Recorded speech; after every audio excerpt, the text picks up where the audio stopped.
Welcome back to Let Tits Now. Late Tits Now. First snow. Eileen motions for me to come over with her, but the gesture was unnecessary given her commanding tone. Wallace gives a dreary glance as he follows his orders, and I quickly do the same. They're in the kitchen now. Yums everywhere. I end up standing before a well-used wooden cutting table, taking the large knife Eileen offers before sizing up her before I stab her. Take this, you demon. Sizing up the variety of vegetables, awaiting its blade. It's blade. I don't think she notices my hesitation as she opens the rice cooker and gives the contents a stir. The two of us waste little time in getting to work, the sound of food being prepared filling the room. Yeah. Unfortunately, it isn't long before I've earned Eileen's ire. Yeah. Stop. You're cutting your fingers off. My heart practically leaps out of my chest as I immediately freeze, hands retreating from the cutting board. Did I hand you a hatchet? No. Are you dumb? Then why are you using that as one? It looks like you're trying to lop off some fingers. Do it like this. Wallace, come over here. In response to my puzzled look, she takes the knife off me. Why is it on you? And starts demonstrating the correct technique herself. Mm-hmm.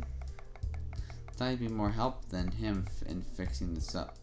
Look, curl your hand in next to where you want to cut. Like this. Now use the knife like a lever. Instead of wildly hacking away like it's a bush. A ugly talking bush. We're making nice, slow slices. Not some slash-up movie scene. Jesus, you have to... That's you. Right. I think I have it now. You can back the fuck off. Eileen hands the knife back, and after breath, to steady herself. Before I stab her. I have another try at stabbing her. Mm-hmm. She stabs her. Boobs! She starts frowning as I slice away, but at least she's not yelling at me again. It's alright. I'm guessing you don't cook for yourself. Her eyes rest on the collection of lopsided shapes sitting beside me. I'm lucky if I don't mess up instant noodles. I thought those were impossible to get wrong. I'm genuinely disgusted. You do all your own cooking? Not like I have anyone else to cook for me. Healthier than living off pizza and burgers, too. God, you're such a bitch. What about Wallace? Aren't you roommates? What? No, he just loafs around me sometimes. I tried to get him to help, but he's no better than you. I'm always feeding him and letting him crash on my couch. He even bugs me for free nudes for his writing. She sets down her knife in genuine, if depressing thought. I don't know, that was weird.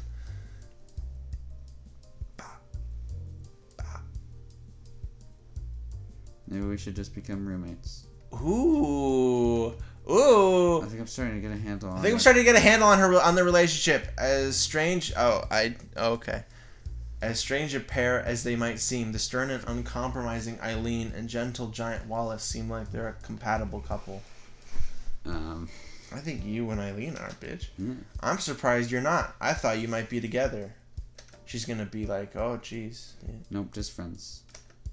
So much for that. She waves away the idea so easily that it must have come up before. In fact, back at the cafe, Wallace seemed quick to clarify that too.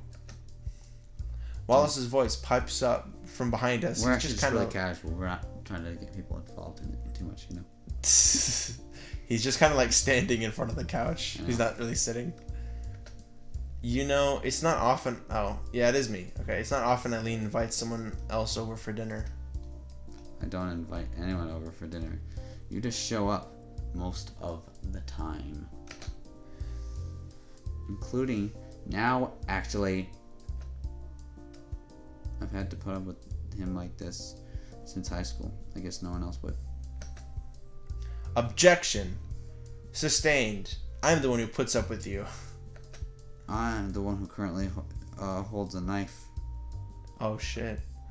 Objection withdrawn. With that, he goes back to quietly watching TV. Like a bitch. Like a little bitch. I'm starting to get how Eileen deals with others in general now. She simply has no filter when it comes to stating what she believes to be true. That can be a problem just as much as shyness, though. Thinking back to when we met, the only reason I didn't write the episode with her off is Caprice and Wallace nudging me afterwards. But here she is, looking after her friend and providing me with a meal. It took a while, but I'm glad I met her in the end. Perhaps that's why it's a little worrisome that she lives alone like this. You normally do all this without anyone to help? You don't need to say that like it's a bad thing. There's all sorts in the world. Some are better with people than others. Living alone suits me, and I can afford it, you expensive bitch. You know Caprice, though, don't you? So you're not completely alone besides Wallace. Maybe I shouldn't have said that. Tell me, how did you and Capricorn meet? We were sitting at the same table for a biology lecture, and she started passing me notes during class out of the blue. Once we started talking afterwards, she didn't really stop. And I I can never get her to stop ever again. Never, ever, ever. Much better. That's the way it goes with her.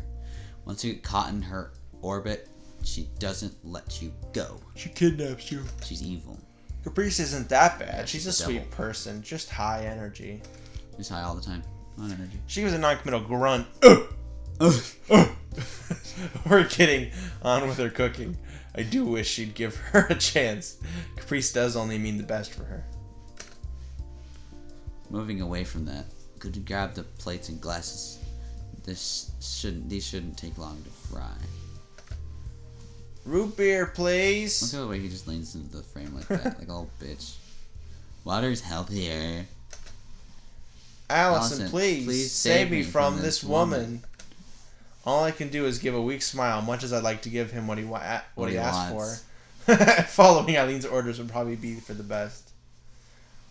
Whoa, wow. A clock wipe. With all of us well and truly full, we sit around the table and savor the meal we've had. It was the best food I've had in a while, since it was neither takeout nor cooked by Rose. Now I have to unbuckle my pants. Gotta work for your food. That's not what I meant. Yeah, well, that's what you meant, yeah. Having sent a text message to her for a pickup, all that's left is to run down the clock as the evening wears on. Looking around the apartment, I point to one of the paintings on the wall and grunt approvingly. Did you point at all of these? Can I point at all of these? Look at that one and that one. Yeah, really need to find something else to put up there, though. They're pretty, bitch. Some nudes, maybe? But why? They're really good, bro. I appreciate the thought. All of them have dumb little mistakes, though. Well, like you. Just needed something to make the walls less bare when I moved in, and never got around to replacing them. You like painting people in particular, don't you? Don't you? Don't you? Yeah. Just into portraits and figures. They're really scared when they get painted onto the canvas, but that's fine. Modern art's all well and good, but I've started with figure drawing and attached to it, like all of my victims. All of these are dead people in my basement. Were in my basement at some point. Bodies are pretty fascinating when you think about them. Really think about them. That is, I've spent days just sitting there stretching, trying to work out how the muscles fit together. She's just like tearing her own body apart and putting it back together, like learning how lighting interacts with skin and all that. The way she rattles off her thoughts with such... The way the light interacts with her skin. Do not start peeling it off, please. The way she rattles off her thoughts with such feeling gives away how much she cares about the subject. I can't say I take it quite as seriously as she does, but I could see where she's coming from. Interested in this stuff, Alison? Very interesting. Me? I just drew a little in high school, passing the time, that kind of thing. Nothing wrong with that. I sketch on my tablet, and Eileen gives pointers sometimes. Maybe I should just throw you to the wolves and tell Caprice you like doing art as well. I thought that was the point. Yeah, wasn't that why they were talking? Yeah. You wouldn't. You wouldn't. You wouldn't. I'm thinking about it.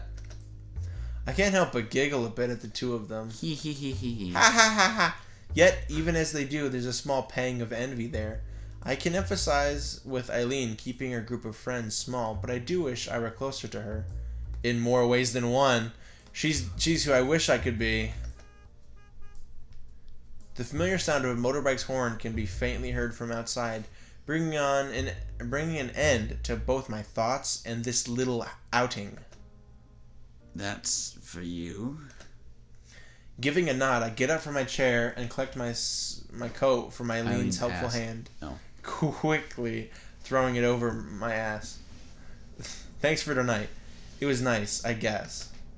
Not wanting to keep Rose waiting, I wave Wallace goodbye as I take my leave, with Eileen coming along to see me at the door. She pushes me out. Right. Get out. I'll hold you at gunpoint. Get the fuck out. Got everything with you? Not everything. Jumps on her. I quickly pat around my pockets to make sure. Phone, pussy, keys, they all seem to be there. All good. All good. All good. My line. I'll see you then. If you want to, come around again, feel free. Got another one in ya? Ooh. If I'm not too much trouble, that'd be nice. If I'm not too much trouble. I do a poor job of hiding my happiness at the offer. My reply, just a little too quick to sound natural. Believe me, you're you're only a little bit of trouble. It honestly does you honestly do me good.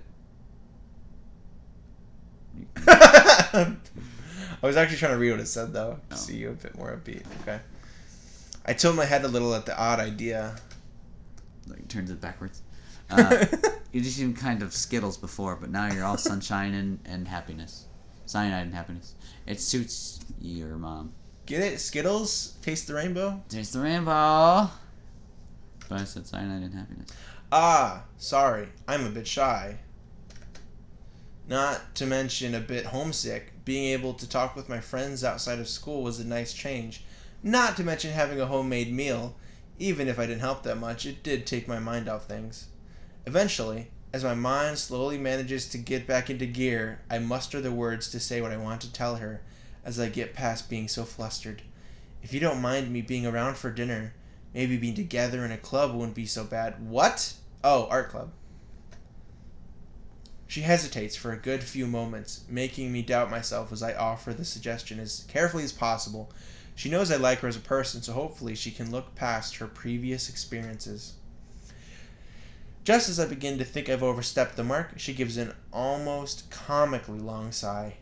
Gotta do a comically long sigh. Mm-hmm. Do it.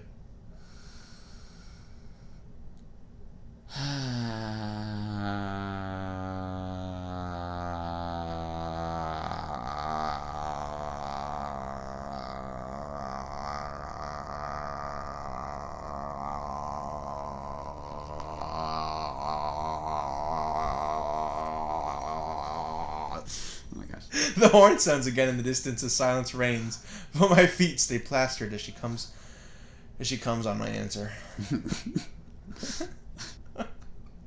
It's your line. Fine. Tell Capri she can have her dumbass club. Thank you. Finally. Just don't make me regret it, or I'll kill you both. With an as enthusiastic nod and a wave, I start off down the hallway once more, Eileen disappearing into her apartment as I look back. Even as I walk down the hallway, my steps somehow feel lighter than they did as I entered. Being around others usually makes me exhausted, but right now I feel more comfortable than ever. Bro, You're in love, bruh.